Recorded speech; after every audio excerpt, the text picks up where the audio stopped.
નમસ્કાર વિદ્યાર્થી મિત્રો, વર્લ્ડ ઇન બોક્સની યુટ્યુબ ચેનલમાં આપનું હાર્દિક સ્વાગત છે. આપણે જે world in box YouTube channel ઉપર દરરોજના 5 પ્રશ્નોની જે સિરીઝ શરૂ કરેલી છે તે અંતર્ગત આપણે ભણીએ કમ્પ્યુટરના મહત્ત્વના 5 પ્રશ્નો કે જે આવનારી પરીક્ષામાં આપણે ખૂબ મદદરૂપ થશે. તો આપણે જોઈએ સવાલ નંબર 1. URI નું પૂરું નામ જણાવો. આપણે URL સાંભળ્યું હશે કે URL નું પૂરું નામ જણાવો, પરીક્ષામાં પૂછાયેલો પણ પ્રશ્ન છે. તો આપણને સૌને ખ્યાલ છે કે URL નું પૂરું નામ થાય યુનિફોર્મ રિસોર્સ લોકેટર. અહીંયા છે URI, તો પહેલાં તો આપણે એનો જવાબ મેળવી લઈએ. તો એનો જવાબ થશે યુનિફોર્મ રિસોર્સ આઇડેન્ટિફાયર. હવે યુનિફોર્મ રિસોર્સ આઇડેન્ટિફાયરમાં એક જે મહત્વનો શબ્દ સમાયેલો છે તે શબ્દ છે આઇડેન્ટિફાયર. એનો અર્થ શું થશે કે આપણે કોઈ વ્યક્તિને શોધવો છે અને આઈડેન્ટિફાઈ કરવો છે તો આપણે તેને કાંઈ એના નામથી સર્ચ કરશું અથવા તો એના એડ્રેસથી સર્ચ કરશું. કંઈક કમ્પ્યુટર ક્ષેત્રમાં એવું જ છે કે આપણે ઇન્ટરનેટ ઉપર કોઈ માહિતી સર્ચ કરવી છે, કોઈ શોધવી છે, તો તે માહિતી કઈ રીતે શોધી શકાશે? કાં તો નામથી શોધી શકાશે અને અથવા તો એના એડ્રેસ એટલે કે એના લોકેશન પરથી શોધી શકાશે. તો અહીંયા તમે જોજો, ખૂબ મહત્વનો કન્સેપ્ટ આપણે સમજવા જઈ રહ્યા છીએ. જો ઇન્ટરનેટ ઉપર કોઈ માહિતી એના લોકેશન દ્વારા શોધાય તો તેને કહેવામાં આવે URL, યુનિફોર્મ રિસોર્સ લોકેટર. તમે સર્ચ કરો worldinboxmac.com તો એનું કંઈક IP એડ્રેસ હશે અને એના દ્વારા તમને જે માહિતી મળે છે, તમારી સામે જે વેબસાઇટ ખુલે છે, તો અહીંયા તમે કઈ રીતે સર્ચ કર્યું? ખરા અર્થમાં તમે ભલે નામ એડ કર્યું પણ એ ખરા અર્થમાં સર્ચ શું થયેલું છે? IP એડ્રેસ દ્વારા તમારા સુધી માહિતી મળી છે. તો આપણે URL ની અંદર આપણે ટાઈપ કરતા હોઈએ છીએ જે તે વેબસાઇટનું નામ, તો આ URL એનો અર્થ એવો છે કે જે તે વેબસાઇટને એના લોકેશનના આધારે શોધવામાં આવે. તો અહીંયા આપણા માટે એક મહત્વનો કન્સેપ્ટ શું? URL એટલે કે યુનિફોર્મ રિસોર્સ લોકેટર. પરંતુ આપણે એના નામ આધારે સર્ચ કરવું છે તો આપણે નામ પણ લખીએ. તો જ્યારે કમ્પ્યુટરમાં નામ આધારિત આપણે સર્ચ કરતા હોઈએ તો એને કહેવામાં આવે URN એટલે કે યુનિફોર્મ રિસોર્સ નેમ. URN નામ અને લોકેશન બંને દ્વારા આપણે એને આઈડેન્ટિફાઈ કરી શકીએ તો એને આપણે કહીએ છીએ URI એટલે કે યુનિફોર્મ રિસોર્સ આઈડેન્ટિફાયર. તો એનો મતલબ શું થયો કે આપણે નામથી સર્ચ કરીએ અથવા એના લોકેશનથી સર્ચ કરીએ એને URI તો કહેવાય જ, એટલે કે યુનિફોર્મ રિસોર્સ આઈડેન્ટિફાયર એને કહેવાશે જ. તો આપણે અત્યાર સુધી શું કન્સેપ્ટ આપણે યાદ રાખતા હતા? કઈ બાબતને લગતું આપણું ધ્યાન ગયેલું છે? તે URL ને લગતું ધ્યાન ગયેલું છે. આપણે કંઈક URL માં કંઈક ટાઈપ કરીએ અને સર્ચ કરી દઈએ. સાથે બે નવા શબ્દો આપણે અત્યારે ભણ્યા, URN એટલે કે યુનિફોર્મ રિસોર્સ નેમ અને URI યુનિફોર્મ રિસોર્સ આઈડેન્ટિફાયર. તો આ પણ પૂરા નામ પૂછાઈ શકે URL ની સાથે. ઓકે, ત્યાર પછી આપણે જોઈએ ઈમેલ એડ્રેસમાં યુઝર આઈડી મહત્તમ કેટલા અક્ષરનું હોય છે. તો અહીંયા ઈમેલ એડ્રેસની વાત થાય છે. હવે યુઝર આઈડી ઘણા બધા હોઈ શકે. આપણે ફેસબુકની અંદર લોગિન કરીએ તો એને યુઝર આઈડી કહેવાય. આપણે અન્ય કોઈ વેબસાઇટ SBI ઓનલાઈન ઉપર આપણે લોગિન થઈએ તો એને પણ યુઝર આઈડી હોઈ શકે. તો અહીંયા પર્ટિક્યુલર જે વાત થાય છે તે ઈમેલના સંદર્ભમાં થાય છે. તો અહીંયા તમે એ પણ યાદ રાખો, ઈમેલનું પૂરું નામ શું થશે? તો કે ઈમેલનું પૂરું નામ થશે ઇલેક્ટ્રોનિક મેઇલ. તો પહેલાં તો આપણે તે સમજવું પડશે કે ઈમેલમાં યુઝર આઈડી કોને કહેવાય. તો અહીંયા આપણે એક એડ્રેસ છે આપણી પાસે, એ જોઈએ છે worldinbox@gmail.com. તો આ જે છે worldinbox એને આપણે કહેશું યુઝર આઈડી. આ તો @ અને પછી gmail.com તો એને કહેવામાં આવે ડોમેઇન નેમ. એનું શું નામ થશે? Domain name. અને એમાંય ખાસ કરીને આપણે પાછળ .com જોઈએ, .org જોઈએ, .gov જોઈએ, તો એ બધાને કહેવામાં આવે ટોપ લેવલ ડોમેઇન. ઓકે, તો એક આખું એડ્રેસ થયું. તો અહીંયા સવાલ શું પૂછાયેલો છે કે ઈમેલમાં મહત્તમ યુઝર આઈડી મહત્તમ કેટલા અક્ષરનું હોઈ શકે? તો એનો મતલબ કે અહીંયા જે વર્લ્ડઇનબોક્સ લખેલું છે, જે રેડ અક્ષરે લખેલું છે, તે કેટલા અક્ષરનું મહત્તમ ત્યાં હોઈ શકે? તો અહીંયા આપણો જવાબ થશે 64. તો યુઝર આઈડી 64 અક્ષરનું હશે ઈમેલ એડ્રેસમાં. હવે આપણે એને સહેજ સવાલ બદલી નાખીએ કે ઈમેલ એડ્રેસ મહત્તમ કેટલા અક્ષરનું હોઈ શકે? ઈમેલ એડ્રેસ એટલે આ આખું ઈમેલ એડ્રેસ worldinbox@gmail.com તે આખું કેટલા અક્ષરનું હોઈ શકે? તો હવે આપણને ખ્યાલ પડ્યો કે વર્લ્ડઇનબોક્સ જે લખેલું છે, જે યુઝર આઈડી છે, તે કેટલા અક્ષરનું છે? તો કે 64 અક્ષરનું. પછી જે આ ડોમેઇન નેમ છે, તો ડોમેઇન નેમ હોઈ શકે 255 લેટરનું. તો હવે આપણે જોઈએ કે 64 વત્તા 255 તો આ થશે 319. અને હવે એક આ @ તો +1 તો ટોટલ કેટલા થયા? 320. તો આપણો જવાબ શું થશે? 320. તો એક સવાલમાંથી આપણને 3 સવાલ મળ્યા.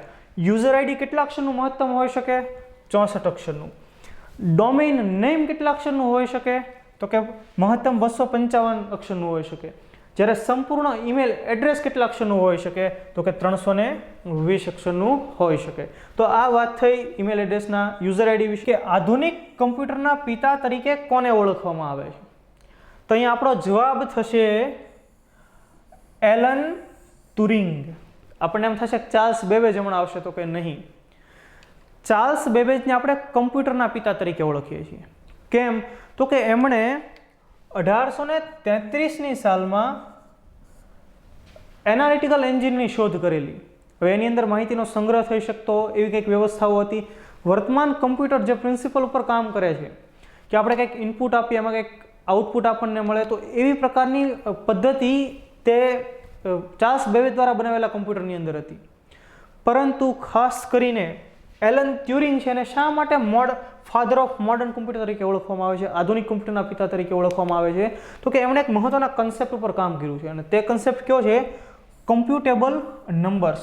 હવે એલન ટ્યુરિંગ પોતે બ્રિટિશ મેથેમેટિશિયન હતા.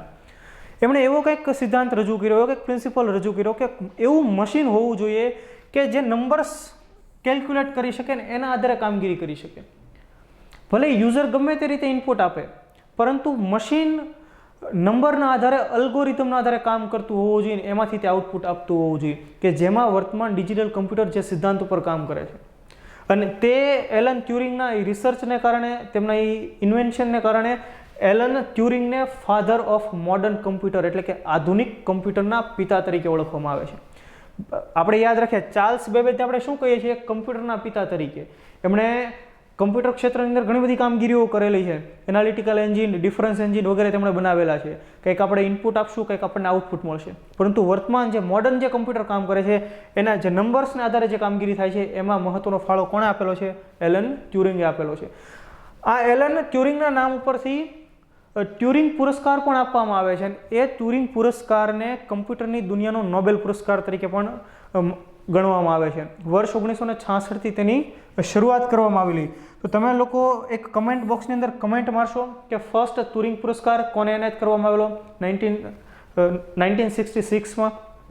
તો આ વાત થઈ ચાર્લ્સ બેબેજ અને એલન ટ્યુરિંગ વિશે. સાથે બીજા બે વિકલ્પ છે એ પણ આપણે જોઈએ. એક છે બિલ ગેટ્સ અને જેફ બેઝોસ.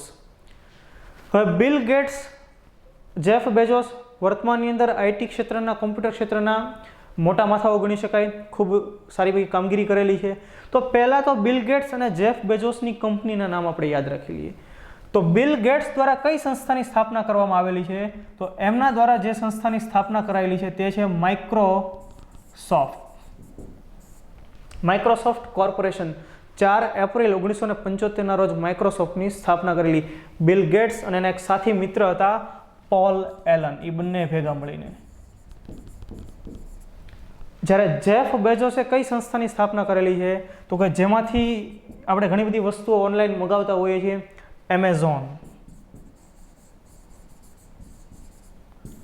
હવે અહીંયા મહત્વનો પ્રશ્ન જે પરીક્ષામાં પૂછાયેલો છે કે એમેઝોનનું વડું મથક ક્યાં આવેલું છે, માઇક્રોસોફ્ટનું વડું મથક ક્યાં આવેલું, એવો સવાલ પણ પૂછાઈ શકે. એમેઝોનનો તો પૂછાયેલો છે. તો આપણને એવું થાય કે ભાઈ જે મોટી આઈટી કંપનીઓ છે કે એના વડા મથક અમેરિકાના કેલિફોર્નિયા ખાતે આવેલા છે. પરંતુ આ બે વિકલ્પના આધારે આપણે એક બાબત સમજીશું કે આ બંને કંપનીઓ માઇક્રોસોફ્ટ અને એમેઝોનના વડા મથક ક્યાં આવેલા છે. તો તમે જુઓ કે અત્યાર સુધી, ઘણા સમય સુધી વિશ્વના સૌથી ધનિકમાં પ્રથમ ક્રમે રહેનાર વ્યક્તિ કોણ હતા? બિલ ગેટ્સ હતા. જ્યારે વર્તમાન સમયની અંદર કોણ છે? જેફ બેઝોસ છે. એટલે જે તે સમયે બિલ ગેટ્સ અને હવે જેફ બેઝોસ.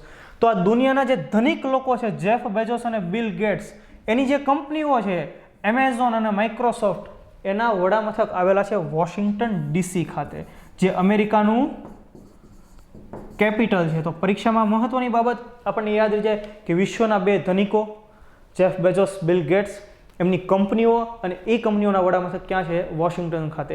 બાકી ઘણી બધી કંપનીઓ જેમ કે ફેસબુક કે અન્ય કોઈ કંપનીઓ છે એના વડામથક ક્યાં? કેલિફોર્નિયાની અંદર છે. તો આ આપણા માટે મહત્વની બાબત છે. ઓકે, ત્યાર પછી આપણે જોઈએ, અહીંયા તમને એક ફોટો દેખાય છે, આ છે એલન ટ્યુરિંગનો ફોટો, અને ત્યાર પછી આપણે જોઈએ આ છે ચાર્લ્સ બેબેજનો ફોટો. હવે આપણે જોઈએ કે વિન્ડોઝ એક્સપીમાં એક્સપીનું પૂરું નામ જણાવો. વિન્ડોઝ એક્સપી, તો એ પહેલાં તો શું છે? ઓપરેટિંગ સિસ્ટમ છે. ઓપરેટિંગ સિસ્ટમ કોના દ્વારા ડેવલપ કરવામાં આવેલી છે? તો તે ડેવલપ કરાયેલી છે માઇક્રોસોફ્ટ દ્વારા. તો અહીંયા સવાલ એવો પૂછાયેલો છે કે વિન્ડોઝ એક્સપીમાં એક્સપીનું પૂરું નામ શું થશે? આપણે જવાબ મેળવીએ એનો. એક્સપીનું પૂરું નામ થશે એક્સપિરિયન્સ. હવે કેવી રીતે એ ક્યાંથી લેવામાં આવેલો છે? તો અહીંયા હું તમને અહીંયા લખી દઉં છું, EXPERIENCE.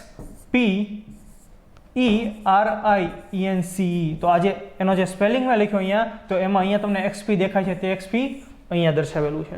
તો માઇક્રોસોફ્ટે 2001 આજુબાજુ એક્સપી લોન્ચ કરેલું, ત્યારબાદ એની પછીની આવૃત્તિઓ પણ આવેલી. તો આપણે ખાસ યાદ રાખીએ કે વિન્ડોઝ એક્સપીમાં એક્સપી એટલે શું થશે? તો કે એક્સપી એટલે થશે એક્સપિરિયન્સ. ત્યારબાદ આપણે જોઈએ કે QR કોડની શોધ કોણે કરી હતી? હવે તો પહેલાં તો આપણે સમજીએ QR કોડ કોને કહેવાય. તો અહીંયા તમે જોઈ શકો છો, આ છે QR કોડ. આનો અત્યારે બહોળા પ્રમાણમાં ઉપયોગ થાય છે. તમારું આધાર કાર્ડ હોય તો આધાર કાર્ડમાં પણ QR કોડ જોવા મળશે. તમારા મોબાઈલમાં રહેલું વોટ્સએપ તમારે એને કમ્પ્યુટરમાં ઓપન કરવું છે તો પણ તમે વોટ્સએપ વેબ ખોલશો.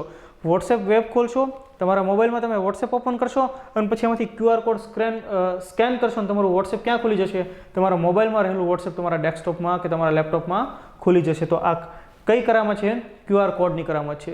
તો આ QR કોડની શોધ કોણે કરી હતી? તો કે જાપાનના એક વ્યક્તિ થઈ ગયા માસાહિરો હારા, એમના દ્વારા QR કોડની શોધ કરવામાં આવેલી. તો અહીંયા પાછો સવાલ થાય કે QR કોડનું પૂરું નામ શું થશે? તો એનું પૂરું નામ થાય ક્વિક રિસ્પોન્સ કોડ. તો આ QR કોડનું પૂરું નામ થશે. સાથે બીજો એક અહીંયા વિકલ્પ છે સાતોશી નાકામોટો. તો એ વિકલ્પ કઈ બાબત સાથે સંબંધિત છે? તો યાદ રાખે, સાતોશી નાકામોટો એક ક્રિપ્ટોકરન્સી, આપણે જે બિટકોઇન ક્રિપ્ટોકરન્સી છે, તો એની શોધ કોણે કરેલી છે? સાતોશી નાકામોટોએ કરેલી છે.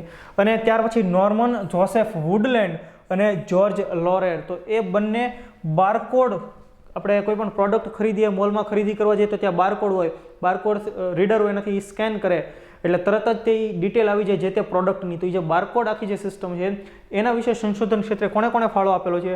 આ નોર્મન જોસેફ વુડલેન્ડ અને જ્યોર્જ લોરે. તો આ માહિતી હતી કમ્પ્યુટરના મહત્વના પ્રશ્નોની, 5 મહત્વના પ્રશ્નો જે આવનારી પરીક્ષામાં આપણને ખૂબ મદદરૂપ થશે. તો આવું જ વધુ કમ્પ્યુટર ભણવા માટે આપણે મળીએ વર્લ્ડ ઇન બોક્સ માય ક્લાસમાં. આપણે થોડો સમય જ રાહ જોવાની છે, ત્યારબાદ તમે વર્લ્ડ ઇન બોક્સ માય ક્લાસમાં વિશેષ બધી બાબતો કમ્પ્યુટરને લગતી ભણી શકશો. Thank you very much.